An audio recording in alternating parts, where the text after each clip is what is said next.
Page 377 Gita के अंदर से। अब ये समता के ऊपर आ गया। समता के विषय में हमने बात करी भी है पहले। ये मुक्त आत्मा के मुक्त संबंधों को जगत के साथ जोड़ने वाली ग्रंथि है। मुक्त आत्मा के मुक्त संबंधों को जगत के साथ जोड़ने वाली ग्रंथि है। आत्मज्ञान, निष्कामता, निर्वैयक्तिकता, परमानंद, प्रकृति के गुणों से मुक्ति, ये सब जब अंतर्मुख, अपने आप में आत्मलीन और निष्क्रिय हों, तो इन्हें समत्व की कोई आवश्यकता नहीं होती, क्योंकि वहां उन पदार्थों का संज्ञान ही नहीं होता जिनमें समता और असमता का द्वंद्व उत्पन्न होता है। आप इंद्रोन हो, मेरे को फर्क ही नहीं पड़ता, तो समता असमता का तो प्रश्न ही नहीं उठता यहाँ पे। मैंने कोई चीज देखी ही नहीं, तो उसके विषय में मेरे अंदर कोई रिएक्शंस, राग, अनुराग, उससे विराग या जो भी है, आकर्षण, विकर्षण, समत्व तो यूं ही होने वाला है। मेरे सामने है ही नहीं कोई चीज। तो जब ये सारे के सारे आत्मलीन हैं, जैसे कह रहे हैं गुण सारे के सारे समअवस्था के अंदर हैं, तो कोई अभिव्यक्ति नहीं है। तो आत्मज्ञान, निष्कामता, निर्वैयक्तिकता, परमानंद, प्रकृति के गुणों से मुक्ति, ये सब जब अंतर्मुख, अपने आप में आत्मलीन और निष्क्रिय हों, तो इन्हें समत्व की कोई आवश्यकता नहीं होती, क्योंकि वहां उन पदार्थों का संज्ञान ही नहीं होता, सेंस ही नहीं है। आपके चयन की, उस चयन के अंदर या जीवन में जो चीजें हैं, उससे तकलीफ है, आराम है, आपके रिएक्शंस हैं, कैसे आप उसको ले रहे हो, इन सारों की तो आवश्यकता ही नहीं है। आप नींद के अंदर सो रहे हो, खूब गहरी नींद के अंदर, तब उसमें कहे समत्व भाव में बिना, अरे समत्व, बिना समत्व तो उस स्थिति के अंदर है ही नहीं। तो ये जब आत्मलीन और निष्क्रिय हो, तो इन्हें समत्व की कोई आवश्यकता नहीं होती, क्योंकि वहां उन पदार्थों का संज्ञान ही नहीं होता जिनमें समता और असमता का द्वंद्व उत्पन्न होता है। परंतु जो ही आत्मा प्रकृति के कर्म के बहुत्वों, व्यक्तित्वों, विभेदों और विषमताओं का संज्ञान लेकर उन पर कार्य करने लगती है, त्यों ही अपने मुक्त स्वरूप के इन अन्य लक्षणों को, अपने ही अन्य लक्षणों को वह अपने इस प्रकट लक्षण समत्व के द्वारा कार्यान्वित करती है। मुक्त स्वरूप आपका है, उसके जो भी लक्षण हैं, अगर मुक्त नहीं है तो समत्व नहीं होगा। तो इसलिए जैसे ही आपको बहुत्व का सेंस आ गया, व्यक्तित्वों का सेंस आ गया, विभेदों का सेंस आ गया, विषमताओं का सेंस आ गया, विषमता है यहाँ, तो इसका संज्ञान लेके आत्मा प्रकृति के कर्मों के बहुत्व, व्यक्तित्व, विभेद, विषमता, इनका संज्ञान लेके उनके ऊपर कार्य करने लगती है। तो इसके अंदर भाई चयन की प्रक्रिया आपको करनी पड़ेगी। आप एक मार्ग के अंदर जा रहे हैं, इसके अंदर कोई आकर्षण विकर्षण की बात नहीं है। हमने ये समत्व के विषय में बात करी थी कि ये तो जब आप एट्रीब्यूट ईगो से कर देते हो, अदरवाइज तो चयन करना अपने आप में गलत नहीं है। वो असमता का निशानी नहीं है कि मेरे को ये वाली रोड लेनी है और ये वाली छोड़नी है। ये गंतव्य तय करता है। अब आप, इसके लिए हमने नाटक का भी इसमें उदाहरण दिया था। ये हम समता के विषय में काफी बात करके आ चुके हैं कि पात्र है, उसको जो प्लॉट दिया गया है, उसको जो चीज दी गई है, उसको बखूबी निभाता है। समत्व इस बात के अंदर है। तो विलेन है, हो सकता है उसको पुरस्कार मिले कि उसने ज्यादा बढ़िया तरीके से अपना किया है, और सच्चे रूप से उसका कोई विभेद है नहीं उसके साथ। सारे मिलके साथ के अंदर खूब बढ़िया से भोजन भी कर रहे हैं, तो इसके अंदर जो आपके हीरो है वो भी है, विलेन है वो भी है, और पार्ट जो कर रहे हैं उसके अंदर समत्व है, उसमें कहीं कोई दिक्कत वाली बात नहीं है। तो ये मुक्त स्वरूप है आत्मा का। अन्य लक्षणों को वह अपने इस प्रकट लक्षण समत्व, इसलिए मुक्तता का लक्षण है समत्व, कि आप मुक्त हो। भगवान मुक्त है इसलिए वो सीमित हो सकता है। ये इसकी असीमता का लक्षण है, उसकी सीमित होना। तो आप इस चेतना में चले गए। भई कहने की बात ये है इसके अंदर, धीरे-धीरे आप ये पाते हैं कि जब चेतना में आप ग्रो करते जाते हैं, धीरे-धीरे, धीरे-धीरे ये प्रकट रूप से बच्चा कितनी छोटे-छोटे खिलौने से रिएक्ट करता है। आप बड़े हो जाते हो, वो वाली चीज़ें जो आपको इतना प्रभावित करती थी, अब कहा यार ठीक है, छोड़ो इसको। जब आपके पास नेसेसरी धन नहीं था, आप कैसे चीज़ों को उस समय करते थे, आपके लिए थोड़ा भी व्यय हो आप उसमें, और जब ऐसा हो तो उसमें कहेंगे अब कोई ख़ास बात नहीं है, इतने का अगर हो गया चलो कोई नहीं। इनफैक्ट बाद में आपके निर्णय इसके ऊपर होंगे, अरे समय इतना मैं इसमें व्यर्थ नहीं कर सकता, इसके अंदर इतने फालतू पैसे लगते हैं तो कोई ख़ास बात नहीं है, इतने दे दो ये वर्थ इट है। धीरे-धीरे आपका जजमेंट है, आपका देखने का तरीका, भौतिक दृष्टिकोण पे भी आप देखते हो कितना बड़ा अंतर आ जाता है। वहीं चेतना के अंदर ग्रोथ होती है, तो आपका मुद्दा एकदम चेंज हो जाता है और आत्मा का मुक्त स्वरूप है। मतलब ये नहीं है कि आपके फ़र्क नहीं पड़ेगा, बहुत गहरा फ़र्क पड़ेगा, पर वो फ़र्क किस आधार के ऊपर पड़ेगा? तो समत्व धीरे-धीरे, धीरे-धीरे रिफ्लेक्ट करना शुरू कर देगा। आप ये छोटी-छोटी चीज़ों के ऊपर फिर बाद में रिएक्ट, क्योंकि वो है ही नहीं है, वो आपकी चेतना के अंदर। आपके मुद्दे ही दूसरे हैं। आप देश की पूरे की प्लानिंग कर रहे हो, इसके अंदर कोई छोटी-मोटी इधर-उधर हो गई, आपका ठीक है, कोई ख़ास बात नहीं है, कोई दिक्कत नहीं है। समत्व ही अभिप्सु का लक्षण और कसौटी है। लक्षण भी है कि आप परमात्मा की ओर चल रहे हो, तो धीरे-धीरे, धीरे-धीरे आपके अंदर समत्व है वो एस्टेब्लिश होगा ही। पर इसका गलत अर्थ निकाल बैठते हैं। समत्व मतलब जड़ता नहीं, जड़त्व नहीं हो सकता समत्व का अर्थ। मेरे को फ़र्क नहीं पड़ता। इनफैक्ट पहले जब फ़र्क नहीं पड़ता था, आज माँ के निहित आप काम करोगे, गुरु के निमित्त आप काम करोगे, आप कह रहे हो उन चीज़ों का फ़र्क पड़ रहा है। ना ये काम तो मैं नहीं कर सकता। मैंने तो ये किया था, पर वो निर्णय अब आपके बिल्कुल दूसरे स्थान से हैं। उन चीज़ों में अब आपके फ़र्क ही नहीं पड़ रहा, क्योंकि आप ऑपरेट ही नहीं कर रहे हो उस स्तर के ऊपर, जो पहले कर रहे थे। और आज जो फ़र्क पड़ रहा है, वो एक दूसरे आधार के ऊपर पड़ रहा है।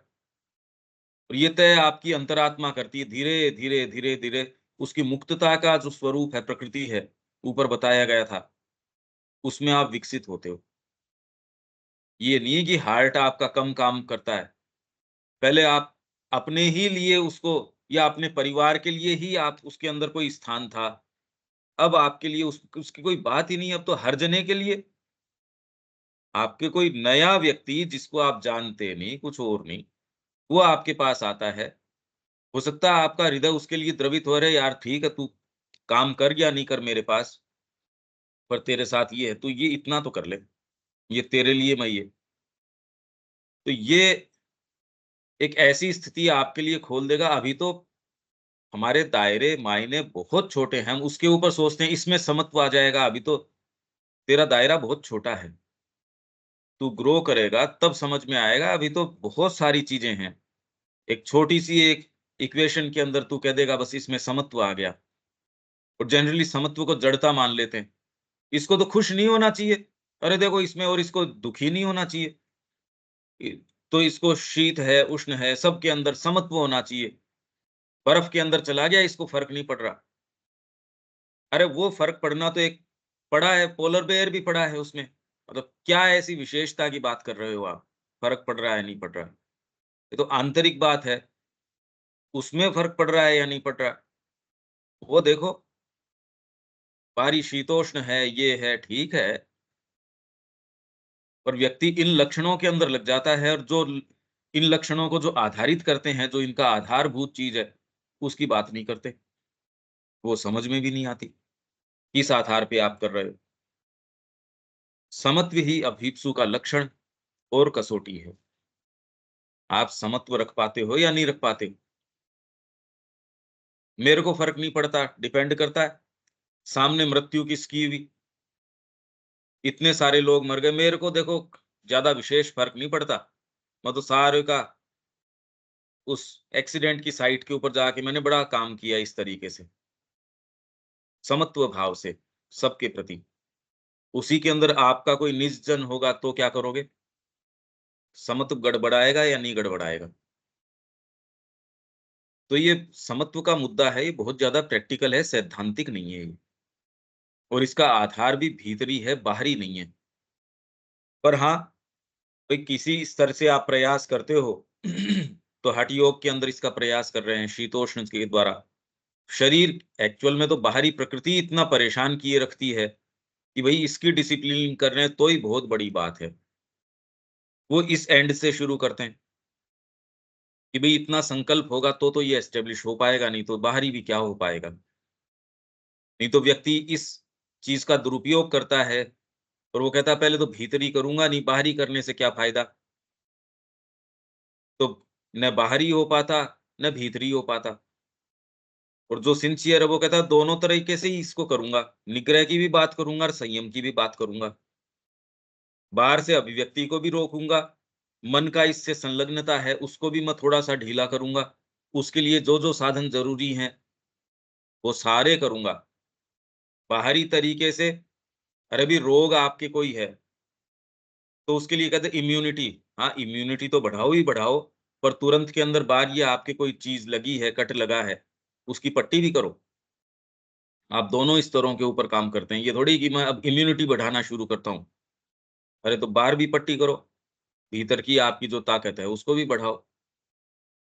जहाँ कहीं जीव में असमता है, वहाँ-वहाँ प्रकृति के गुणों की असमान क्रीड़ा गोचर होती है। प्रकृति के गुण की असमान क्रिया, ये गोचर हो रही है। मतलब अगर शरीर प्रधान हो गया, तो वो क्या करेगा? प्राण और मन की क्रिया के ऊपर कैसे हावी हो जाएगा? प्राण यदि उसकी क्रिया ज़्यादा आपके प्रोनाउंस्ड है, वो शरीर को और मन को, मन अगर ज़्यादा प्रभावी है, सात्विकता लेके आएगा और उसके भी कौन से लेयर के ऊपर आपके ज़्यादा प्रभावी है, वैसी चीज़ें ले आएगा। पर ये कोई सी भी ज़्यादा मुक्ति देंगी नहीं। इसलिए वो कह रहे हैं भई ये तो भीतर से, आप जितना ही अंतरात्मा के नज़दीक जाओगे, उतनी इनकी क्रिया जो होनी चाहिए वो होगी। समत्व अपने आप में ये क्या समत्व हुआ? मैं बैठा हूँ, मेरे सामने अनाचार हो रहा है। वो करना चाहिए, उसमें क्या रिएक्ट करना चाहिए, अगर मेरे को भीतर से पता चल रहा है, वो काम करना चाहिए। वहाँ गोचर होते हैं कामना का वेग, व्यक्तिगत इच्छा, संवेदना या कर्म की क्रीड़ा, हर्ष और शोक की क्रिया। ये तो सारे दिन मतलब इनको तो क्या एक्सप्लेन करें, ये तो हम जानते ही हैं। भई इससे सारे दिन परेशान हैं। पर जिस व्यक्ति ने अपने आप को माँ के हाथों में दे दिया, वो ये पाता है प्रकृति का परिवर्तन या उसका रूपांतर या उसमें मॉडिफिकेशन, आप कुछ कर रहे हो या नहीं कर रहे हो, उसका एक अपना विधान है और वो आपको लेके चलती है इन सब के माध्यम से। एक समय जाके आप पीछे मुड़ के देखते हो कि अच्छा इन कंडीशंस के अंदर पहले आप ऐसे रिएक्ट करते थे, अब नहीं करते। ये हो सकता है कोई आपने पद्धतियाँ अपनाई हो सकता है ये पद्धतियाँ न अपनाई हो। भले पद्धतियाँ आपने कोई भी अपनाई हो, पद्धतियों के कारण नहीं, इनके बावजूद ये सारी क्रिया होती है, वो आपकी सिंसियरिटी के ऊपर निर्भर करती है। सिंसियर हो तो कोई भी पद्धति है तो भी काम करेगी, नहीं है तो भी आप उसके बिना काम करोगे। तो आप ये पाते हैं, जब ये संकल्प, ये जीवन आप ये अपनाते हैं, धीरे-धीरे, धीरे-धीरे वो एक बड़ी विशिष्ट एक तरीका है ये। इसकी कोई पद्धतिबद्ध इसको विशेष कहा नहीं जा सकता। हाँ, मोटी-मोटी बातें यूँ तो बहुत डिटेल के अंदर श्री अरविंद बता ही रहे हैं, सिंथेसिस के अंदर, ओर के अंदर, योगा ऑफ सेल्फ परफेक्शन में एक-एक तार भी इनका खोल के बता रहे हैं, पर आपके साथ अमुक क्षण के ऊपर, अमुक समय में, अमुक तरीके से कौन-सी चीज़ होगी, किस कॉम्बिनेशन से होगी, कैसे होगी, अगर आप माँ के हाथों में छोड़ते हो, तो वो फिर बाद में अपने ही विशिष्ट तरीके से इस सारे समीकरण के अंदर से आपको लेके चलती है। और इनके सारों के माध्यम से होते हुए भी, ये नहीं है कि आपके सामने कोई आएगी चीज़, हर्ष नहीं होगा या शोक नहीं होगा, पर इनको आप ये पाएँगे कि आप इसको रेफ़र कर देंगे माँ को। चाहे वो रेफ़रेंस आपका उसी दिन हो जाए, उस समय हो जाए, महीने बाद हो जाए, डिपेंड करता है आपके वो भाव कब आता है। आप उसी में हो तब तो कंटीन्यूअस प्रक्रिया चलती है। इनफैक्ट फिर बाद में एकदम डायरेक्टली इस एक्ट के अंदर भी वो माँ की इंटरवेंशन होनी शुरू हो जाती है। पर यदि उतना इंटेंसिटी नहीं है और इन्होंने आके ये कर लिया, तो भी अगर आपकी संलग्नता माँ से है, तो देर-सवेर उस समय आके इनके ऊपर दृष्टिपात की, यार ये बात क्या है? अब डिपेंड करता है ये आपकी प्रक्रिया 6 महीने में होती है, साल में होती है, 2 साल में होती है, 5 साल में होती है, कितने में होती है? ज़्यादा इंटेंस हो, कंटीन्यूअस कांस्टेंट होती है, उसमें ये चीज़ें आके घर भी नहीं कर पाती, नहीं तो अनवांटेड एलिमेंट्स हैं वो आके जड़ जमा लेते हैं, उनसे करते रहो माथापच्ची। तो इन प्रक्रियाओं से होते, गुज़रते, ऊपर-नीचे, उतार-चढ़ाव, इन सारों के माध्यम से जो अपने आप के स्तर के ऊपर आप ये कहो कि मैं हर्ष और शोक से मुक्त हो जाऊँ, कैसे? बाहरी एक्सप्रेशन कि भई ये मेरा नज़दीकी है, इसकी मृत्यु हो गई, तो क्या कर सकते हो आप? भई ज़्यादा से ज़्यादा मानसिक एटीट्यूड अपना सकते हो। या कि नहीं मेरे को ऐसे नहीं रिएक्ट करना चाहिए। ये भी यदि आपके पास साइकोलॉजिकल पीछे आधार होगा तो एक स्तर तक कर पाएँगे, नहीं तो ये कर नहीं पाएँगे। तो किस आधार पे करोगे ये कि मेरे को ये शोक नहीं करना चाहिए, मेरा अंतरंग है उसकी मृत्यु हो गई या उसके साथ कोई ऐसी घटना घट गई या जिसके अंदर आपकी कोई कोई इन्वेस्टमेंट है, व्यापार है, उसके साथ कुछ हो रहा है फिर आपको ये कहा जाए नहीं-नहीं फ़र्क नहीं पड़ना चाहिए, आपको इससे कंसर्न्ड नहीं होना चाहिए। कैसे नहीं होगे? भई आपके ऊपर सारी चीज़ निर्भर कर रही है। आप एक संस्था के अंदर सपोज़ अनाज पैदा कर रहे हैं, वो सारे आपके ऊपर निर्भर कर रहे हैं। आप कहें फ़र्क नहीं पड़ता, बारिश आए तो ठीक है, नहीं आए तो ठीक है, समता रखो। इसको आके टिड्डियाँ खा जाए तो भी समता रखो, ये होता नहीं। कि ठीक है, माँ जो कर रही है वो सब ठीक है, वो ठीक होता है, आप इस प्रक्रिया से गुज़रते हो, आपको उस समय कैसे रिएक्ट करना है, क्या नहीं करना है, इसमें आदमी एक्चुअल में क्या है कि ये जितने भी प्रश्न जनरली आप सुनते हो प्रश्नोत्तरियों के अंदर, वो इन डिटेल्स की बात करते हैं। अरे भई details will be taken care of. आप तो साइकोलॉजिकल फ्रेमवर्क की बात करो। उसमें होगे तो डिटेल्स ये हो सकती हैं और हज़ार और हो सकती हैं। तो और उसके अंदर हो सकता है बाहरी डिटेल के अंदर आप विचलित हो रहे हों और भीतर से आप एकदम काम एंड कंपोज़्ड हो। बाहरी तरीके से आप बिल्कुल समता वाले भाव सामने तो पता हो लग सकता है किसी को एकदम समता है जी इसके अंदर। भीतर से एकदम विचलित हो रहे हो आप। तो ये चीज़ें एक्सप्रेशन या इन चीज़ों की नहीं है, ये तो भीतर से आपका पोइज़ क्या है और ये क्या है, क्या नहीं है, ये भी सरोकार रहता नहीं है एक समय के बाद में। आप ही को तो जो है सो ठीक है मतलब इसमें मेरे को इतना ऊपर-नीचे कि आपको हर्षित नहीं होना चाहिए, आपको शोकाकुल नहीं होना चाहिए। अरे पड़े रहेंगे एक साइड में, अपना कंसंट्रेशन तो माँ के कार्य के ऊपर लगाओ। ये होता है तो पड़ा रहेगा यार, बजाए इसके कि मैं इनके पीछे वर्ष खराब करूँ। ये आएँगे तब देखी जाएगी। अभी तो कंसंट्रेट इस चीज़ के ऊपर करो। ऑलरेडी मैं इस चीज़ पे नहीं कर पा रहा, तो अपने आप के स्तर के ऊपर आप ये कहो मैं हर्ष के अंदर नहीं जाऊँ, मैं संवेदनाओं की क्रीड़ा के अंदर नहीं जाऊँ, ये सोच के कैसे होगा? समय चला जाएगा इसमें तो। इतनी सारी गाँठें हैं, कौन से को ऐसे डील करोगे? मास्टर तरीका तो ये है, आएँगी आ जाएँगी भई, इसमें क्या बात है? जब आप यात्रा पे निकल पड़े जो होगा देखा जाएगा, इसमें क्या बात है? मैं एक-एक पग पे चिंता करता रहूँ, या यात्रा क्या रही है आपके लिए, तो टॉर्चर हो गया। वही है, हाँ, सतर्क रूप से चल रहे हो आप। ये नहीं लापरवाही कर रहे हो, उसमें होगा देखा जाएगा। कर्म की क्रीड़ा, हर्ष और शोक की क्रिया, या फिर वह उद्विग्न या उद्वेगजनक आनंद की क्रिया, जो सच्चा आनंद, आध्यात्मिक आनंद नहीं होता। उत्तेजनाएँ उठ जाती है, अरे! हम ये काम कर डालेंगे, ये कुछ करेंगे। हालाँकि ख़ैर माँ इन सारों को काम में ले लेती है। आप में यदि सच्चा भाव है और आप देर-सवेर कहते हो, माँ ये चल क्या रहा है ये जीवन के अंदर? वो इन सारों के माध्यम से आपको, क्योंकि आपके रेफ़रेंस पॉइंट है, जिसके ये नहीं है उसको तो इसका आधार भी नहीं है। वो बाहरी रूप से चाहे हर्ष, शोक न करता हो, द्वंद्वों के अंदर नहीं जाता हो, पर वो कुछ है ही नहीं, उसके आधार ही नहीं है। और आपके कोई बैलेंस है ही नहीं, फिर भी आपके पास अगर एक बार भी ये आके अंदर से चीज़ कहती है, आप जाओगे। समता होगी, नहीं होगी, ठीक है। हाँ, ये उनके लिए जो परस्यू कर रहे हैं, तो समत्व इसका लक्षण और कसौटी है, और ये आ भी जाती है।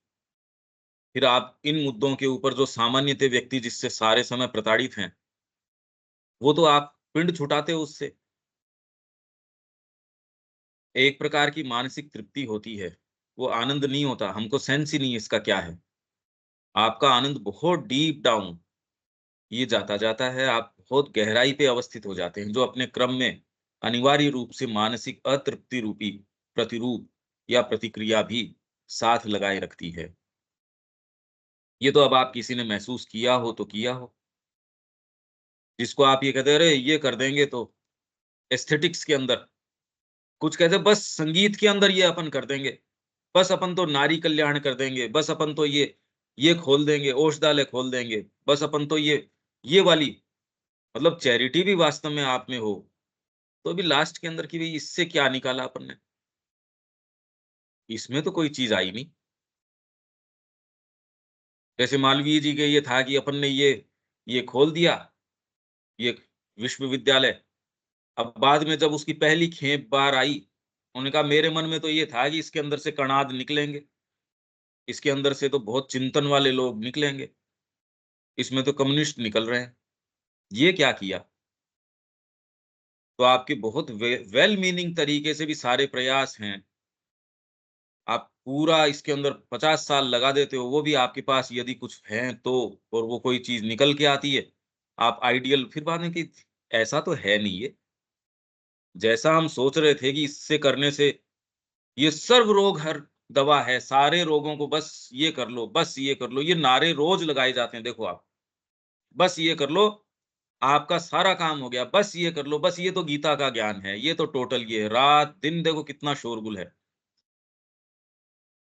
और मैं कह रहा हूँ अगर कोई सिंसियर भी है, और अगर कोई ऐसे आइडियल को लेके उसमें निकलता भी है, एक समय विशेष के लिए उसको लग सकता है, पर यदि थोड़ा-सा भी सिंसियर व्यक्ति है, उसके परिणाम से देखेगा नहीं, नहीं, ये तो जैसी चकाचौंध दूर से दिखती है, ये तो है नहीं वो चीज़।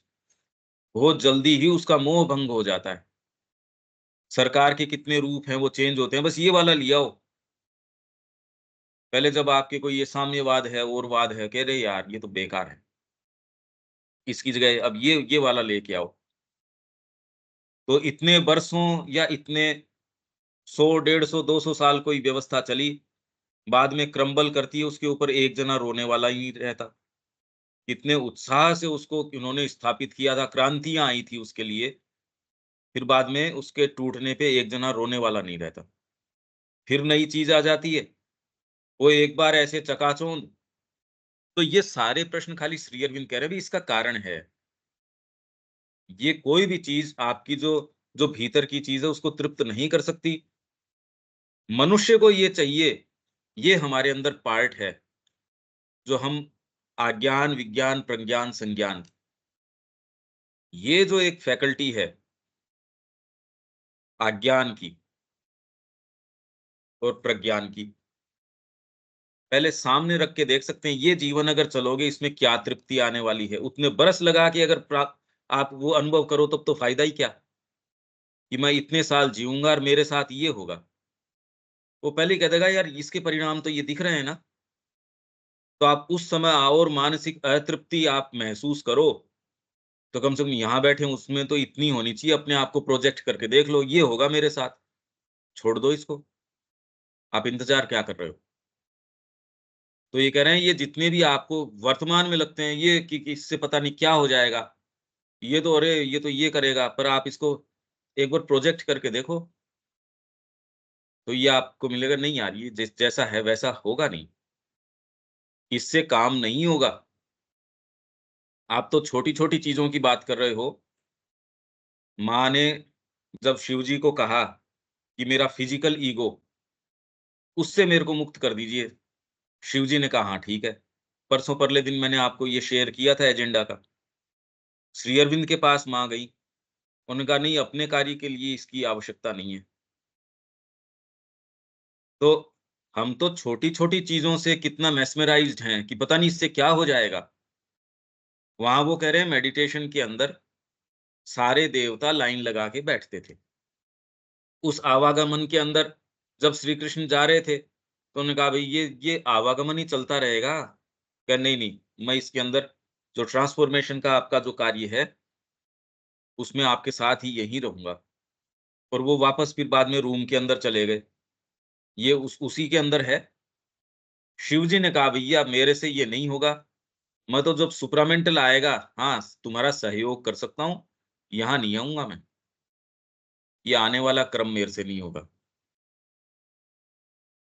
तो वहाँ आपको आप जिनको सिद्धियाँ मानते और हैं, वहाँ तो यूँ ही बैठी थी, पर इनको पता था उस इससे सच्चा आनंद नहीं आ सकता।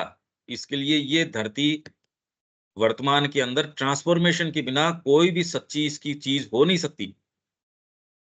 तो वैसे ही आप ये पाएँगे कि जीवन के अंदर आप ये प्रोजेक्ट करके देखोगे तो जिन मुद्दों के पीछे अभी आपको लगता है इमरजेंसी है, भई ये तो करना ज़रूरी है, ये अरे कोई है नहीं वो उस तरीके की बात। अल्टीमेटली आपके मुँह के अंदर वो कोई अच्छा टेस्ट छोड़ती भी नहीं। और जी जो चीज़ आपको लगती है यार बिल्कुल इम्प्रैक्टिकल है, पर अंदर से आ गया ये चीज़ करनी चाहिए, उसको करने के बाद आप ये पाएँगे हमेशा ही कि ये न करते तो गड़बड़ हो जाता। भले उसमें असफल हो जाओ आप, समस्या सफलता और असफलता की नहीं है, पर उस समय आपको भीतर से प्रेरणा आई और आपने अपना सारा उसके ऊपर झोंक दिया, बिना कोई डाउट वगैरह किए सारी चीज़ लगा दी। अब उसके परिणाम जो भी हों, पर आपके जीभ का जो स्वाद है, निश्चित रूप से आप बहुत डीप कंटेंटमेंट पाएँगे। और जब ये प्रक्रिया आपको धीरे-धीरे इसका रस आ जाएगा, तो इसका मतलब आपने थोड़ा इंद्रियों की क्रिया को तोड़ा है, समता पे आए हो। अभी समता नहीं है जिसको हम समता कहते हैं, उसकी तो शुरुआत ही नहीं है, न उसकी बातें होती। समता की बातें या जो आप कहते हो वो इस स्तर पे है भी नहीं। मुक्त आत्मा की चीज़ें हैं। मुक्त आत्मा तो अगर इंद्रियों के आधार पे आप इस गठन के आधार पे देखते हो, आकलन करते हो सही-गलत का और सीरियसली उसको फ़ॉलो करते हो तो मुक्तता क्या है, ये तो बंधन की स्थिति है, इसमें समता आ नहीं सकती। मुक्तता तो इसमें ही आ सकती है और समता सच्ची इसी में आ सकती है कि मैं अंदर की भीतर की जो मेरी वाणी है, उसको सुनूँ और उसको हूबहू मैं वैसा का वैसा कर गुज़रूँ, जो होगा देखा जाएगा। तो आपके ऊपर एक ऐसा विधान लागू हो गया, अब बाहरी ये अब आपकी बुद्धि काँप जाती है या आपकी इंद्रियाँ कहती है, "अरे! ये क्या होगा?" वो रोना-बिलखना भी करती है, तो भी आप समता के बहुत गहरे आधार पे खड़े होते हो। और वहीं ये शांति से यूँ तो आपका मेरे समता है। जी, 2 समय की दाल-रोटी है। आप देखते हो कितने-कितने वो बिल्कुल अच्छे, सुंदर-सुंदर पशु के जैसे हैं, उनको कोई सेंस ही नहीं है। उनको ये भी नहीं है कि मैं इतना कमा रहा हूँ या मेरे डेली हैंड टू माउथ हैं और फिर भी उनके ये नहीं है, वो लोग ही ज़्यादा खर्चा करते हैं। जो लोग अपना सेविंग करते हैं और करते हैं, आप ये पाएँगे वो तो परेशान रहता है और जो दूसरा जो so called hand to mouth है, उसके ये नहीं है मेरे को ये।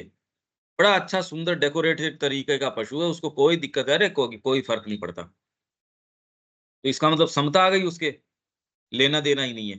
घोर तामसिक व्यक्ति है, उसका तो इवन कोई और दूसरी चीज़ से लेना-देना ही नहीं है। तो हम जिस तरीके से इसको ट्रांसलेट करते हैं, वो जनरली बाहरी तरीकों से कर बैठते हैं। जबकि इसका मानक जो है, आपकी अंतरात्मा की कितनी मुक्ति है, वो उस चीज़ का मानक है, मुक्त है भी या नहीं। आप कोई भी एक्शन किसके लिए कर रहे हो, किससे मेरे को ये प्राप्त हो जाएगा। तो कितने व्यक्ति कितना जाके आराम से डीलिंग आपकी इस तरीके की बिज़नेस की, कितना प्रेम से उससे बातें करेंगे उसको। जो-जो चीज़ें आप नहीं करनी चाहिए, वो तो प्रोवाइड करते हो आप उसको। मतलब क्या-क्या नहीं देना पड़ता उसके अंदर उसको खुश करने के लिए, ये तो आप देख सकते हो। जाके शांति से भी बैठे हो, क्योंकि आपका व्यापार उस चीज़ की माँग करता है। भीतर से गालियाँ भी निकल रही है, बाहर से नहीं यार, ये थोड़ी। इतना प्रेम से उसके होटल की व्यवस्था करते हो, गाड़ी की व्यवस्था करते हो, सारी व्यवस्था करते हो। अब ये कोई समता थोड़ी हुई, क्या समता है? तो बाहरी तरीके से उसको आप कैसे ट्रांसलेट करते हो, ये नहीं। और आप इसका पता कर भी नहीं सकते यदि कोई दूसरे में समता है। माँ की क्रियाएँ ही दूसरों को असम प्रतीत हो सकती हैं। भगवान कृष्ण की क्रियाएँ जो हैं वो उसमें तो कोई समता का हिसाब ही नहीं नज़र आता, कि वो तो समत्व के अंदर है। तो आप जो ये मान बैठते हो, जड़त्व को समता मान बैठते हो। जहाँ कहीं जीव के भाव की असमानता है, वहाँ-वहाँ ज्ञान से विचलन होता है। मतलब असमानता के कारण ज्ञान से नहीं, ज्ञान से जहाँ-जहाँ विचलन है, वहाँ रिफ्लेक्ट ये इस तरीके से करती है। सर्वालिंगनकारी और सर्व समन्वयकारी ब्रह्म की एकता में और चराचर जगत के एकत्व में दृढ़ प्रतिष्ठ बने रहने का अभाव होता है। मतलब आपको उसमें कुछ चाहिए, तो इसमें तो ऑटोमेटिकली असमता आ ही जाएगी। कामना का जब तक इसके अंदर इनपुट है, ईगो का इनपुट है, और वहीं यदि ये हों, पड़े रहो अपने, भई माँ मेरे को तो आप ये बता दो, कामना है तो भी अब मैं क्या कर लूँ? मैंने तो बनाई नहीं इसको। तो आप ये पाएँगे कि आपकी यात्रा तो चालू हो गई। आप कितने भी गहरे दलदल के अंदर हो, आपको किसी रक्षा पेटी ने बाँध लिया है और आपको वो निकाल रही है। वो आपको निकाल लेगी उसके अंदर से। अपने समत्व के द्वारा, अपने कर्म के मध्य में भी कर्मयोगी यह जानता है कि वह मुक्त है।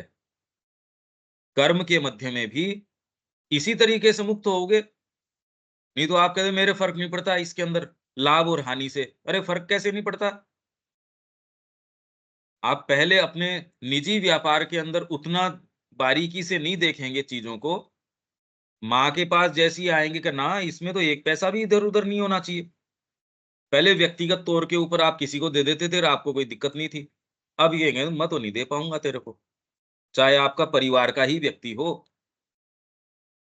आप माँ का स्टोर सँभाल रहे हैं, उसके अंदर अगर उसको कोई चीज़ देनी है, देख मैं बिल काटूँगा इसका, तेरे को मैं यहाँ एक सुई भी उठा के नहीं दे सकता। अरे यार! पहले तूने मेरे को इतनी गिफ्ट गाड़ी की गाड़ी, हाँ, पहले मैं तेरे को कुछ भी दे सकता था। अब मैं अपना नहीं हूँ। तो ये जो कर्मयोगी है, कर्मयोगी तो ख़ैर एक नाम है। बाकी आपने जब ये माँ को कह दिया, माँ मेरा जीवन आपका है, कहो इस बात को और धीरे-धीरे इसके क्या मायने हैं, वो देखो। तब एक प्रक्रिया ऐसी चालू होती है, आपको इसमें से लेके जाएगी धीरे-धीरे, क्योंकि एक साइकोलॉजिकल ऐसा आप में फर्मेंटेशन शुरू हो गया। अगर ये नहीं है तब तो कोई आधार नहीं है, तब तो कोई ये बात उठती नहीं ऐसे व्यक्तियों के लिए। पर ऐसे में है, तो आप देर-सवेर ये पाएँगे कि वही वाली चीज़ें अब उतनी कन्विंसिंग नहीं है आपके लिए। कर भी रहे हो तो आप कहे यार इसमें वो रस नहीं है। दूसरा करता होगा, मेरे को इसमें अब रस नहीं आ रहा। फिर भी ये आंतरिक प्रकृति आपको वो तोड़ने नहीं देती, वो एक अलग बात है। पर उतना आप गहराई से उसमें रस नहीं ले रहे। रेफर आप बार-बार, बार-बार अपना उद्देश्य जो भी आपका उद्देश्य है उससे कर रहे हो। मुक्तता की नहीं है, पर हाँ, धीरे-धीरे उस कंडीशन की ओर आपकी यात्रा ज़रूर हो रही होती है। अब ये आपकी इंटेंसिटी, आपकी सिंसियरिटी, जो वो कहते हैं उत्साह, वो आप में कितना है, उतना आप अचीव कर पाओगे नहीं। इतने बेसिक कुछ लोगों को समझ में आ जाता है, पर वो इसी के अंदर डिसाइसिवली स्टेप उठा नहीं पाते, खत्म हो जाते हैं। ऐसे बहुत हैं। तो इनका तकलीफ मतलब जीवन है और पीड़ादायक हो गया। उसकी बजाय वो डिसाइसिव निर्णय करते तो इस आके कुछ एक्चुअल काम में लगते। वो बेचारे सारे समय अंतर्द्वंद के अंदर, अंतर्विरोध के अंदर लगे रहते हैं। ये वाली चीज़ की आसक्ति छोड़ती नहीं। उधर भी मन है, उस भीतर से कोई चीज़ उधर प्रेरित करता है। 2 कदम इधर चलते हैं, 2 कदम इधर चलते हैं, वो इधर, इधर, इधर-उधर। अगर डिसाइसिव निर्णय नहीं ले सके जीवन के अंदर, परेशान होके खत्म हो जाते हैं। क्या करें अब? ये हो जाती है आपके साथ। तो ये समत्व की हम कंटीन्यूअस बात करते आ रहे हैं, पर ये सारा का सारा आंतरिक मामला है। बाहरी तरीके से और आप यदि साधना नहीं अपनाने का रुख रख रहे, तो समत्व होता भी नहीं है। किस आधार पे करोगे समत्व? समत्व अपने आप में तो इनमें किन्हीं भागों में है नहीं, और इनको जो आप समत्व समझते हो, वो समत्व है भी नहीं। अंतरात्मा आएगी, वो बताएगी आपको समता रखनी है कि नहीं रखनी है। मेरे रोल मेरे को ये दिया गया है, मेरे अगर वहाँ कोई पार्ट ऐसा है, मेरे को ज़ोर-ज़ोर से चिल्लाना है, रोना है, बिलखना है, तो इसमें समत्व तो ये है कि मैं वो वाला पार्ट अच्छे से निभाऊँ। अब कौन-सा वाला पार्ट है, कौन-सा क्या है, वो भीतर से जुड़ जाओगे, और ये सारा बोझ है अगर माँ को हम दे देते हैं, माँ ये सँभालो, मेरे को थोड़ी सेंस है इस चीज़ का, और आपका प्रेम है उससे, ऑटोमैटिकली आप ये पाएँगे धीरे, धीरे, धीरे, धीरे आ ही जाएगी ये चीज़। एक भौतिक माँ का भी बच्चे के प्रति जो भाव रहता है, उसके कारण पूरी रात, पहले तो बिल्कुल जब छोटा अबोध बालक है, पूरी रात नहीं सो सकती। उसके अंदर देखो जीवन के अंदर ऑटोमैटिकली कितनी चीज़ें पहले उसके जिनके ये अनुभव है, पहले सोने का, उठने का, खाने का, पीने का, कितनी खुद की रहती थी। अब जैसे ही ये एक दायरा बढ़ गया, एक बच्चा आ गया, तो आप ये कहते मेरे इससे खुद का मेरे फ़र्क नहीं पड़ता, उसने क्या किया? अब इससे आपके कितना फ़र्क पड़ जाता है, एक थोड़े से रेफ़रेंस पॉइंट के चेंज होने से। अरे मेरा मेरे खुद के क्या हो रहा है, वो तो पता ही नहीं लग रहा। अब तो मेरे तो कोई तकलीफ़ है, उससे मेरे रोना नहीं आ रहा, इससे रोना आ रहा है, तो आपका चेंज हो जाता है। साइकोलॉजी में शिफ्ट आते ही इस स्तर के ऊपर ही हो जाता है। तो यदि ये हो कि माँ मैं आपका हूँ, इससे धीरे-धीरे प्रक्रिया चालू हो जाएगी, और ये आपके बीइंग में रिफ्लेक्ट करना शुरू हो जाएगा। अपने आप में नहीं हो सकता, अपने आप में तो करोगे भी क्यों? क्यों करेगा कोई व्यक्ति? भी बाज़ार के अंदर बैठा है, आपको समता रखनी चाहिए, ओके यार, क्या मतलब होता है इसका? मतलब भी क्या निकलता है वहाँ? ये तो खाली आपके कोई डीपर पुकार है, तो ये शब्द उठता है, अदरवाइज़ तो शब्द भी नहीं है ये। श्रद्धा, ये बहुत इम्पोर्टेंट टॉपिक है। इसके ऊपर हमने पहले बात नहीं करी। श्रद्धा एक अपनी बुकलेट भी है श्रद्धा के ऊपर। इसके ऊपर इसको थोड़ा-सा हमको खोलने की आवश्यकता है। इस विषय के ऊपर आज से पहले हमने इस तरीके से कभी श्रद्धा का तो कोई विषय पहले आया नहीं विवेक, क्लास के अंदर, नहीं, हम लोगों ने नहीं पढ़ा। हैं? नहीं, हम लोगों ने अभी तक ऐसा किया नहीं है इसमें। हाँ, समता तो आया था। समता तो इवन आपके रिकॉर्ड ऑफ योग में भी आई थी।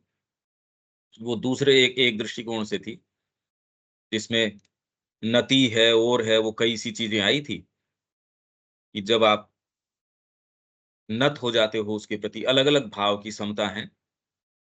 भौतिक में होते हो तो इसको ये कहते हैं, इसमें होते हो ये कहते हैं, आंतरात्मिक है उसमें ये है, कैसे ये रिएक्ट करती हैं, कैसे एक्सप्रेस करती हैं, ये रिकॉर्ड ऑफ योग में हमने पढ़ा था।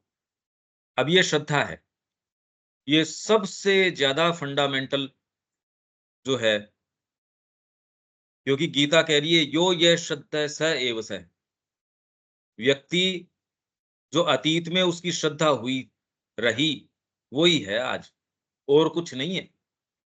आज आप जो हो, जो भी कुछ हो और जो भी कुछ कर पा रहे हो, वो आपकी अतीत की श्रद्धा के कारण है। और आगे आप जो कुछ होगे, जो कुछ करोगे, जो कुछ प्राप्त करोगे, वो सारा आज की श्रद्धा के ऊपर निर्भर करता है।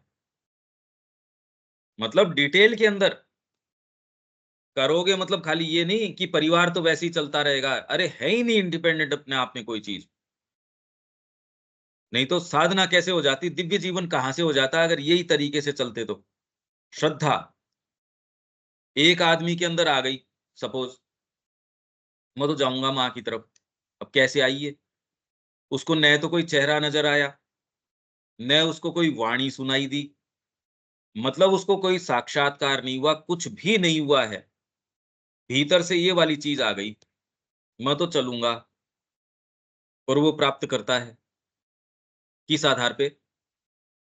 वाणियां सुनना नहीं सुनना ये कोई जरूरी नहीं है। इनफैक्ट ज्यादातर केसेस के अंदर ये भ्रमित करने वाली होती हैं, भ्रमित करती हैं ये। क्योंकि ये वाणियां हैं, ये आपके अंतर्दर्शन, सो कॉल्ड अंतर्दर्शन हैं।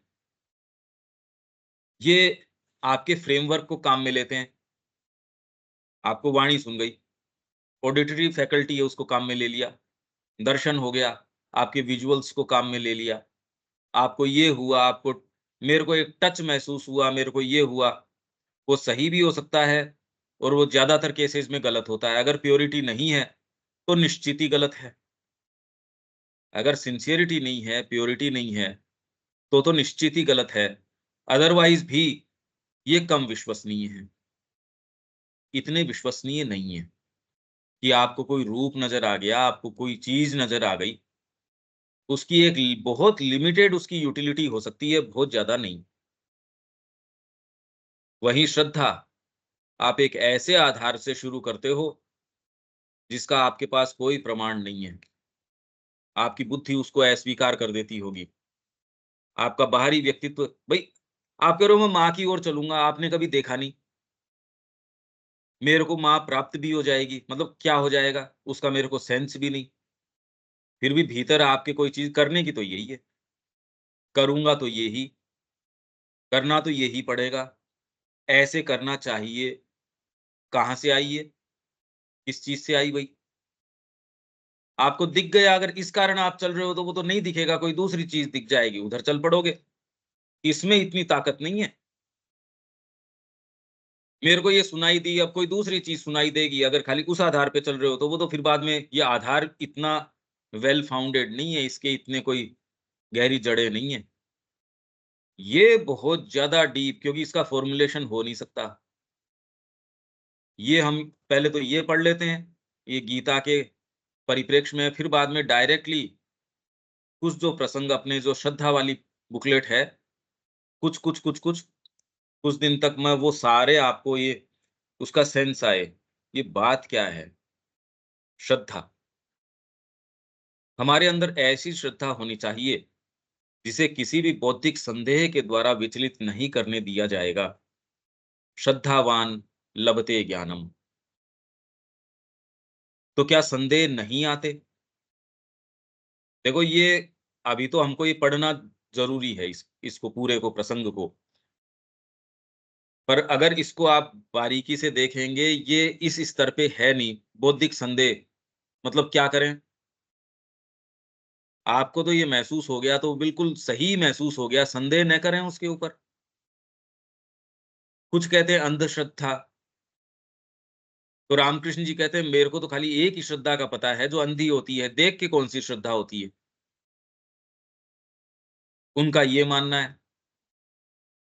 श्री अरविंद कह रहे हैं श्रद्धा ही तो दिखाती है तुमको, लाइट तो इसी के पास है, यही तो गाइड करती है, कि faith is the surest guide in the darkest days. अंधतम दिनों के अंदर श्रद्धा ही तो लेके चलती है, और किस आधार पे चलते हो आप? आपके पास और आधार क्या है, ये बताओ? मेरे को ये साक्षात्कार हो गया, नहीं चल पाओगे उस आधार पे। मेरे को ये चीज़ दिखाई दे दी, मेरे को ये ज्ञान प्राप्त हो गया, मैंने बहुत सारी पुस्तकें पढ़ ली, ये नहीं आपके को आधार नहीं प्रदान करेंगे। किन्हीं चीज़ों के अंदर लाभकारी हो सकती है, पर जीवन के जो एक्चुअल चलने के मुद्दे हैं, उसमें तो एकमात्र इसी के आधार पे चल सकते हो, श्रद्धा। इसलिए श्रद्धावान लभते ज्ञानम, और ज्ञान क्या है? ये भी तो बात है, मतलब ज्ञान क्या? श्रद्धावान ही है, वो ही ज्ञान प्राप्त करता है। तो ये कह रहे हैं आर्त अर्थार्थी जिज्ञासु ज्ञानी, ज्ञानी तो है वो मेरा अपना निज स्वरूप है, मतलब जो इसमें वो जानता है, वो है ज्ञान। जिस अज्ञानी में श्रद्धा नहीं है, जो संशयात्मा है, वह नाश को प्राप्त होता है। ये गीता का है। श्री अरविंद की, क्योंकि ये ऐसे जोंदा गीता है, उसमें श्री अरविंद इसी आधार पे, गीता के श्लोकों के आधार पे चल रहे हैं। तो ये जो कोट आया है, ये गीता का है। जिस अज्ञानी में श्रद्धा नहीं है, जो संशयात्मा है, संशय करता है, माँ लेके चलेंगी भी या नहीं चलेंगी, कैसे चलेंगी, वो आप में जो प्रेरणा देती हैं, उसके मानसिक रूप के ऊपर तो संशय जब मतलब कर सकते नहीं, करने की आवश्यकता है उसके ऊपर। हाँ, मैं तो समझ गया श्री अरविंद क्या कह रहे हैं, उस पे संशय तो पक्का करने की जरूरत है। पर श्री अरविंद मेरे गुरु हैं या नहीं है, ये संशय का विषय नहीं है। उनकी वाणी में क्या समझ रहा हूं, वो तो पक्का ही संशय का विषय है। गीता को मैं समझाऊं, वो ये एकमात्र तरीका है। तो आपके जो अच्छे भले आचार्य हैं, उनके सारे एक मत किस चीज में है, एक दूसरे का खंडन करने के अंदर। तो मैं कहां से समझ गया फिर अलग से। वहीं अगर आप में रेवलेशन है, आपको भीतर से ये प्राप्त हुआ है, उस पे संशय नहीं किए जाना है। तो आप ये पाएंगे, इस प्रश्न का उत्तर आप धीरे धीरे खोजेंगे कि क्यों आपका हृदय माँ के प्रति आकृष्ट है। इसका कोई मानसिक उत्तर नहीं है। और अगर इतनी डीप वो पुकार है, तो फिर बाद में जीवन को इधर उधर व्यर्थ क्यों किया जाए। भाई क्यों किया जाए, जीवन के आधार को पहले देखा जाए। तो जो संशयात्मा है, वह नाश को प्राप्त होता है। तो जो डाउट करता रहता है, माँ करेगी या नहीं करेगी, मैं तो ऐसा नहीं हूं, मैं तो वैसा हूं, वो नष्ट हो जाते हैं। वो संशय आत्मा जो है, जिसमें ये श्रद्धा ही नहीं आ पाई, जो अपने आप को दे ही नहीं पा रहा, वो नाश को प्राप्त हो जाता है। संशय आत्मा के लिए न तो यह लोक है, न परलोक, और न सुख। यही मैं अभी कह रहा था। वो थोड़ी देर इधर मुंह करता है, फिर बाद में इधर मुंह करता है। जब आध्यात्मिकता की और माँ की ओर चलने के, तो पीछे की डोरियां कहती है, पर तेरे ये कैसे कैसे होगा। वो पीछे वाली चीजें खींचती है। आप यदि उसमें कान देते हो, वो खींच के अब फिर अपने पाले में यहाँ जाके परेशान होते हो, फिर उधर भाग खड़े होते हो। अपने कोई एक क्षण में यदि कुछ डिसेंसी आए, आप ये कह रहे हो क्या रहा है जीवन में, आपकी शारीरिक शक्तियां हैं वो क्षीण हो रही। तो ये कोई टाइम अगर अच्छा सेंस आप में प्रिवेल करे, तो आप ये प्रश्न किए बिना नहीं रह सकते, यार ये तो कोई बात ही नहीं होती, कुछ ना कुछ तो करना चाहिए। अब आप ये विचार करते हैं, ये विचार करने के बाद में आपके और जो तात्कालिक चीजें हैं, वो प्रवेश कर जाती हैं। वो जो भाव बड़ा इंटेंस कोई आया भी, अब वो समय निकलने के बाद आपके चलो ठीक है, अब एक एक सत्र के अंदर ही बैठना शुरू कर देते हैं। चलो इतना तो किया, चलो इतना तो किया। अब ये इस तरीके के कंसेशंस हैं या ये हैं, ये चलते रहते हैं। फिर आदमी कोई दिन फिर कोई ऐसी, यार ये बात क्या है। तो अब आपको अल्टीमेटली ये प्लंज तो लिए बिना देखो कोई मुक्ति नहीं हो सकती, दूसरे की हो सकती है। उसके है ही नहीं इश्यू ये। आप कहते हो उसके नहीं है, अरे पर तेरे तो है। डिसाइसिवली कदम उठाओ, नहीं तो आपकी प्रकृति अंतर्विरोध कर बैठेगी। वो तो सुख में नहीं हो सकती।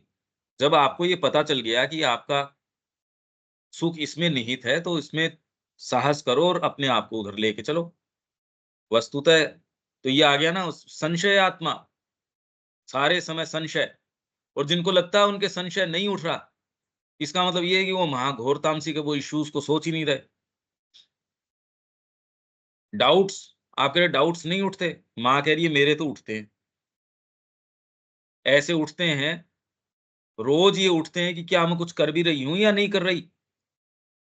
मैं ये निश्चित रूप से जानती हूँ कि मैं कौन हूं, पर मेरे कार्य की क्या उपयोगिता है, मेरे को नहीं पता, मैं नहीं जानती। मैं जो कर रही हूं, मेरे को नहीं पता। अब आप ये कह देंगे, तो ये संदेह को क्या हम जो लेजिटिमाइज कर रहे हैं, इसको सही ठहरा रहे हैं। अरे माँ कोई दूसरी बात कह रही है, माँ एक दूसरी चीज कह रही है। आप अपनी प्रकृति को जानते हो, आप भीतर से कोई जो मूवमेंट है उसको बहुत अच्छे से आप जान जाते हो, नहीं ये मूवमेंट, ये जो भीतर से आया है ये तो सच्चा है।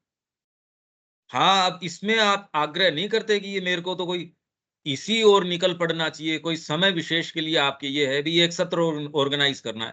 पर ठीक है, आपको ये अगर भीतर से आ जाए कि नहीं ये नहीं करना है, तो आप उस रूप विशेष के ऊपर नहीं, श्रद्धा तो आपकी माँ श्री अरविंद के चरणों के प्रति है। बाहरी रूप जो होंगे, आप रूपों से उसको कन्फ्यूज़ कर बैठते हो, इसलिए संशय पैदा होना शुरू हो जाता है। और जो संशयात्मा है, जो डाउट करता रहता है, उसके लिए न यह लोक है, न परलोक और न सुख। वस्तुतः ये सच है कि बिना श्रद्धा के न ही इस जगत में कोई निर्णायक चीज़ प्राप्त हो सकती है। क्या मैं क्रिकेट खेल पाऊँगा? क्या मैं चेयर से उठ पाऊँगा? आप कह रहे मतलब ये क्या बात है? उठ ही पाओगे? खड़ा हो। मैं खेल पाऊँगा? मैं ये व्यापार कर पाऊँगा? पता नहीं ये, पता नहीं ये। ऐसा व्यक्ति जीवन में भी कुछ प्राप्त नहीं कर सकता। कहे यार पागल है क्या तू? जो होगा देखा जाएगा, ये शुरू करो। तो निर्णायक का मतलब ये है कि आपने निर्णय किया, अपनी विल पावर उस पे लगाई। पर विल पावर जो है आर्बिट्रेरी होती नहीं। चलो मेरे से ये नहीं होता, अपन सेना में ही चलते हैं। आपकी कन्विक्शन ही नहीं आएगा। कर कहाँ से लोगे? धीरे-धीरे आप ये विवेचन करके देखिए कि आप निर्णय भी वही कर पाएँगे जो आपके भीतर की श्रद्धा है। पहले विवेचन करो इस चीज़ का। कन्विक्शन नहीं आएगा उस चीज़ में। आप में थोड़ी-सी भी कोई सुरुचि डेवलप्ड है, आपको वो चीज़ कंफर्टेबल नहीं लगेगी। मतलब निर्णय नहीं आया उसमें, आप वो चीज़ कर ज़रूर रहे हैं, पर कहीं रस नहीं आ रहा। धीरे-धीरे आप टटोलते हो, हाँ, ये चीज़ ठीक है। आजीवन ये तो माँ के चरणों के अंदर इसमें हाँ, रूप चेंज हो जाएँगे, सारी चीज़ें चेंज हो सकती हैं, पर वो बात कम क्षीण नहीं होती और निखरती है। जितना आप साधना में जाते हैं, जिस उद्देश्य को लेके चले थे, वो कमज़ोर नहीं पड़ता, निखरता है। हाँ, और जो रूप हैं वो आते हैं, चले जाते हैं, समय पे विकसित होते हैं, सारी चीज़ें होती रहती हैं। वो जो मूल मुद्दा है, जो गंतव्य है, वो तो और नज़दीक आएगा आपके, और स्पष्ट दिखेंगे, क्षितिज खुलते जाएँगे, नई संभावनाएँ खुलती जाएँगी। तो श्रद्धा के बिना कुछ नहीं हो सकता। पर ये एक्चुअल में क्या है, ये देखो मैं जानता हूँ इसका, क्योंकि जिन्होंने भी जीवन में प्लंज नहीं लिया, इसका मतलब अभी डिसाइसिवली ये चीज़ आई नहीं। तो इसका क्या स्वरूप है? श्रद्धा होती क्या है?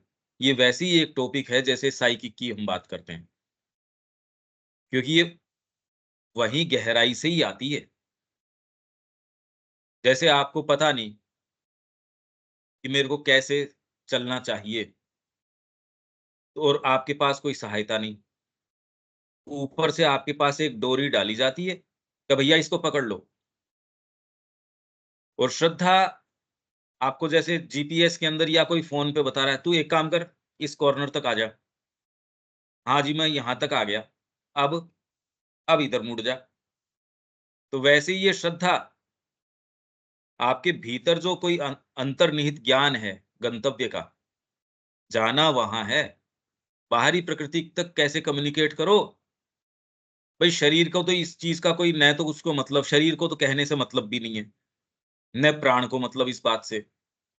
मन यदि पूछे, मन मतलब आपको ये चिंतन कि मेरे को चलना किधर है, तो भीतर से आपको पहले तो ये करो, अब ये करो। हाईएस्ट जो पद्धति है, अगर फ्रीएस्ट और मोस्ट वास्ट इंटेलिजेंस भी है, वो माँ की क्रिया को क्या जान सकता है? वो तो जान नहीं सकता। श्रद्धा के रूप में, हाँ भई ये, इतना कर ले तू, इसके बाद ये। और केवल किसी सुनिश्चित आधार और वास्तविक सहारे को पकड़ने पर ही व्यक्ति किसी परिणाम में लौकिक या पारलौकिक सफलता, संतोष और सुख को प्राप्त कर सकता है। नहीं तो आप में कन्विक्शन नहीं होगा। आप जो काम कर रहे हैं, आप ये पाएँगे यार ये मैं इसलिए आप उस काम में भी एक्सेल नहीं कर पाओगे। अगर आप स्पोर्ट्स के अंदर हो और भीतर से कोई चीज़ आपका उसमें रस ले ही नहीं रही, तो आप उसमें एक्सेल नहीं कर सकते। कोई चीज़ है जो उसके अंदर आपको एक्सेल करवा हाँ, यही चीज़। वहीं डीपर आपकी कोई चीज़ होगी, तो कहते हैं ना ना ये नहीं। तो जब तक आप उसको बिल्कुल अनन्य रूप से जो आपके भीतर की पुकार है, उसको नहीं फॉलो करते, संशय आत्मा हो तब तक आप नष्ट हो जाओगे, अगर फॉलो नहीं करते। तो आपके भीतर आपको पता चल गया कि माँ कह रही हैं, परम सौभाग्य है उनका, जिनको ये प्रतीत हो रहा है। पर जिन-जिन कंसिडरेशंस से आप अपनी जो सेल्फ गिविंग है उसको रोक लेते हो, वो आपके ही सर्वनाश की ओर, वो निश्चित रूप से। महज़ संशयशील मन अपने आप को शून्य में खो देता है। शून्य में, वॉइड के अंदर। शून्य वो वाला शून्य नहीं, ये तो कहते हैं बहुत अच्छी बात है फिर तो। शून्य मतलब उसके हाथ कुछ नहीं लगता। जो ये देखता रहे ये वाला होटल बढ़िया है, ये इधर वाला ये ज़्यादा बढ़िया है। इसमें ये प्रोज़ हैं, ये कॉन्स है, इस इधर ये है। मैं इसमें से ये भी कर सकता हूँ, मैं इसमें ये भी कर सकता हूँ। दूसरा कहे क्लोज़्ड, ये सारी चीज़, ये स्कीम थी बंद हो गई। आप उस समय निर्णय कर लेते, नहीं ये तो ये भी ठीक था, ये भी ठीक था, ये भी ठीक था, ये भी ठीक था। महज़ अपने आप को जो संशयशील मन है वो शून्य में खो देता है, कुछ हाथ नहीं लगता उसके और जीवन जी के चला जाता है। और ये उनकी बातें हैं, जो घोर पाशविकता में लगे हुए हैं, उनकी बात है नहीं ये। उसके तो संशय उठता ही नहीं। वो तो अपने जो भी मुद्दे हैं उनमें खूब रस ले रहा है। उसको ये इश्यू नहीं है। इश्यू उसके जो ये कहता है मेरे थोड़ा-सा कोई और दूसरी चीज़ भी है, उसमें तो सारी वैरायटी आ गई फिर आपके। एस्थेटिक्स वाले भी आ गए जो ये कह रहे हैं हम तो इन महात्मा जी का भी सुनते हैं, हम सत्र में भी रहते हैं, हम माँ का ये किसी आश्रम से भी जुड़े हैं, किसी सोसाइटी से भी जुड़े हैं, मैं इससे भी थोड़ा-सा इनपुट भी है, ये भी है, वो भी है। उनकी बात है ये। जो डिसाइसिवली टर्न नहीं कर पा रहे, वो हैं संशयशील। जिनका रस उसमें तो नहीं है पूरा, पर कोई कड़ी है उसको तोड़ भी नहीं पा रहा। वो जोंक उसके चिपकी हुई है, किसी बहाने से वो उसको छोड़ नहीं रहा। उसको वो अच्छी लग रही है या वो जो जो भी कारण है, या अभी तक ये क्लियर कट पता नहीं चला कि ये जोंक है। वो संशयशील है। भीतर से कोई चीज़ थोड़ी-सी आके उसमें ये है, तो ये चीज़ थोड़ा-थोड़ा उसको प्रभावित करती है, यार माँ की तरफ चलना चाहिए। दूसरी वाली उसको जाने नहीं देती क्योंकि जिन भी कारणों से अब उसको लगता है अभी ये जोंक लगती नहीं है, या लगती है तो भी उसको कोई न कोई पता नहीं अब क्या कारण है। ये संशयशील मन है, कुछ हाथ नहीं लगता उसके। अब ये देखो कौन-कौन इस स्थिति के अंदर है। ये अपन कुछ गहराई से इसकी, क्योंकि ये सबसे इम्पोर्टेंट इश्यूज़ है। जैसे चैत्य इम्पोर्टेंट है, वैसे ही ये श्रद्धा जो है, बहुत फंडामेंटल टॉपिक है ये। तो अपनी जो पुस्तक है, आपके पास होनी चाहिए, श्रद्धा वाली। जिनके पास नहीं है वो मेरे को बता देना, मैं भेज दूँगा। हाँ, विवेक, ये बुकलेट है भैया, हैं? बुकलेट है हम लोगों के पास। मेरे हाँ, पास है। हाँ, हाँ। उसमें से पहले तो हम ये पूरा करेंगे। इसमें बहुत ज़्यादा इन्वॉल्व्ड इश्यूज़ हैं, ये तो पूरी साधना ही की बात है ये तो। श्रद्धा के आधार पे शुरू करते हो आप। पर इसमें क्या-क्या इश्यूज़ हो सकते हैं, क्या-क्या चीज़ें हो सकती हैं। हमारे लिए तो सारों के लिए तुरंत में सबसे प्रासंगिक चीज़ यही है। और जो कह रहे हो मेरे को इसकी दिक्कत नहीं है, मैं संशयशील नहीं हूँ, तो इसका मतलब आप विनष्ट होने के लिए बिल्कुल तैयार हो, आपके मुद्दे ही नहीं है। ये न मान बैठो ये। ये तो प्रीमैच्योरली मान बैठना हुआ। जिन्होंने साधना अपना ली, तो फिर बाद में जैसे संशय उठ के आते हैं, उनका तो फिर डाउट्स, संशय नहीं, डाउट्स फिर बाद में। ये संशयात्मा अलग बात है, जिसको अभी तो इसी में डाउट है कि माँ की ओर चलना चाहिए या नहीं चलना चाहिए, और दूसरी चीज़ें ही उसको प्लंज लेने से ही रोक रही हैं, वो संशयात्मा है। मार्ग में जो तीर्थ यात्रा के अंदर चल रहा है, हालाँकि यात्रा तो संशयात्मा की भी चल रही है, वो तो पत्थर की भी चल रही है, योग तो सारों का ही चल रहा है। डिसाइसिव निर्णायक शब्द आपके साथ लागू हो नहीं हो वो आप देखो। ये हम कल लेते हैं इसको। ठीक है, विवेक? हाँ भैया। जय श्री माँ। जय श्री जय श्री राम।